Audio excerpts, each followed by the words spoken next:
जुलाई 2025 का gold rate update. Repo rate ने बाजार की रफ्तार तय की। आज 26 जुलाई 2025 को सोने के दामों में हल्का उतार चढ़ाव देखा गया है। निवेशकों और घरेलू खरीदारों की नजरें सिर्फ सोने की चमक पर ही नहीं बल्कि रेपो रेट पर भी टिकी हुई हैं। भारत में रिजर्व बैंक द्वारा तय किया गया रेपो रेट इस समय स्थिर बना हुआ है, जिससे घरेलू बाजार में स्थिरता बनी हुई है। ऐसे समय में सोना खरीदने के फैसले पर रेपो रेट का सीधा असर पड़ता है। घरेलू बाजार की मांग और रेपो रेट की भूमिका। घरेलू बाजार में सोने की मांग हर मौसम में बनी रहती है, लेकिन जब रेपो रेट स्थिर होता है तो खरीदारों में आत्मविश्वास बढ़ जाता है। इस समय लोग त्योहारों और शादियों के लिए ज्वेलरी खरीद रहे हैं। कम रेपो रेट होने से लोन सस्ता मिलता है, ईएमआई आसान हो जाती है और इससे घरेलू बजट पर ज्यादा बोझ नहीं पड़ता। यही वजह है कि आज घरेलू बाजार में सोने की बिक्री बढ़ी है।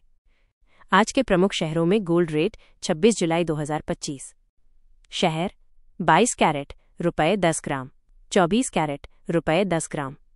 दिल्ली 58,600 रुपये, 63,400 रुपये। मुंबई 58,450 रुपये, 63,250 रुपये। कोलकाता 58,500 रुपये, 63,300 रुपये। चेन्नई 58,750 रुपये, 63,550 रुपये। इन रेट्स में मामूली वृद्धि का कारण अंतर्राष्ट्रीय सोने की कीमतें और देश में रेपो रेट की स्थिरता है। खरीदारों को ये समझना चाहिए कि रेपो रेट स्थिर रहने पर कीमतों में तेज उछाल की संभावना कम हो जाती है। रेपो रेट कम होने से क्यों सस्ती होती है गोल्ड ईएमआई? आज के दौर में ज्यादातर लोग ज्वेलरी खरीदने के लिए ईएमआई स्कीम्स का सहारा लेते हैं। जब रेपो रेट कम होता है तो बैंकों की ब्याज दरें भी कम होती हैं, जिससे ईएमआई का भार हल्का हो जाता है। 26 जुलाई 2025 को रेपो रेट में कोई बदलाव नहीं हुआ है, जिससे बाजार में स्थिरता बनी रही और लोग बिना झिझक गोल्ड खरीदारी कर सके। महिलाओं और गृहिणियों की पसंद। रेपो रेट के हिसाब से घर की महिलाएं अब सिर्फ डिजाइन नहीं, रेपो रेट को देखकर भी खरीदारी करती हैं।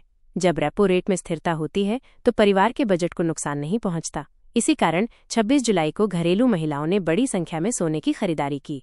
खासकर हल्के वजन की बालियां, चैन और नथ डिजाइन की मांग डोमेस्टिक मार्केट में काफी ज्यादा रही। निवेश के नजरिए से गोल्ड और रेपो रेट का संबंध। अगर आप सोने में निवेश करना चाहते हैं तो ये समझना जरूरी है कि रेपो रेट और गोल्ड की कीमतें कैसे आपस में जुड़ी होती हैं। जब रेपो रेट घटता है तो शेयर मार्केट में अनिश्चितता आती है, जिससे निवेशक सोने की ओर रुख करते हैं।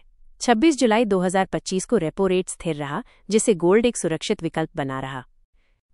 अंतर्राष्ट्रीय बाजार और डॉलर की तुलना में रेपो रेट का प्रभाव। वैश्विक बाजार में सोने की कीमतों पर डॉलर की चाल और जियोपॉलिटिकल स्थितियों का असर होता है, लेकिन भारतीय बाजार में रेपो रेट का असर सीधा दिखता है। आज डॉलर थोड़ा मजबूत था, लेकिन भारत में रेपो रेट स्थिर रहने से घरेलू सोने के भाव में स्थिरता बनी रही, जो निवेशकों और घरेलू खरीदारों दोनों के लिए फायदेमंद रहा। ज्वेलरी ब्रांड्स की रणनीति। रेपो रेट को ध्यान में रखकर ईएमआई ऑफर। तनिष्क, मलाबर, कल्याण जैसे बड़े ब्रांड्स ने भी अपनी स्कीम्स रेपो रेट को देखते हुए डिजाइन की हैं। आज के दिन जब रेपो रेट स्थिर है तो ईएमआई ऑफर्स पर फोकस बढ़ा है। इससे घरेलू बाजार में ग्राहक ज्यादा आकर्षित हुए हैं और सेल्स में भी इजाफा हुआ है। भविष्य की चाल। क्या रेपो रेट में बदलाव से कीमतें बढ़ेंगी? आरबीआई की अगली मीटिंग अगस्त 2025 में संभावित है। अगर उसमें रेपो रेट में कोई बदलाव हुआ तो सोने की कीमतें निश्चित रूप से प्रभावित होंगी। इस वजह से आज का दिन यानी 26 जुलाई 2025 गोल्ड निवेश के लिए सही माना जा सकता है, क्योंकि रेपो रेट स्थिर होने से अभी बाजार संतुलित है। निष्कर्ष। गोल्ड रेट और रीपो रेट अब हर परिवार का हिस्सा। अब सोने की कीमतें सिर्फ बाजार की बात नहीं, हर घर का विषय बन चुकी हैं। हर खरीदार, चाहे वो गृहिणी हो या निवेशक, रेपो रेट को ध्यान में रखकर निर्णय ले रहा है। 26 जुलाई 2025 को बाजार की स्थिरता का श्रेय रेपो रेट को ही जाता है, जिसने गोल्ड को एक बार फिर भरोसेमंद विकल्प बना दिया है। क्या आपने आज सोना खरीदा? रेपो रेट ने आपके फैसले को कैसे बदला? हमें कमेंट करके बताएं और ये व्लॉग अपने दोस्तों व परिवार के साथ जरूर शेयर करें ताकि उन्हें भी रेपो रेट और गोल्ड रेट की कड़ी समझ में आ सके।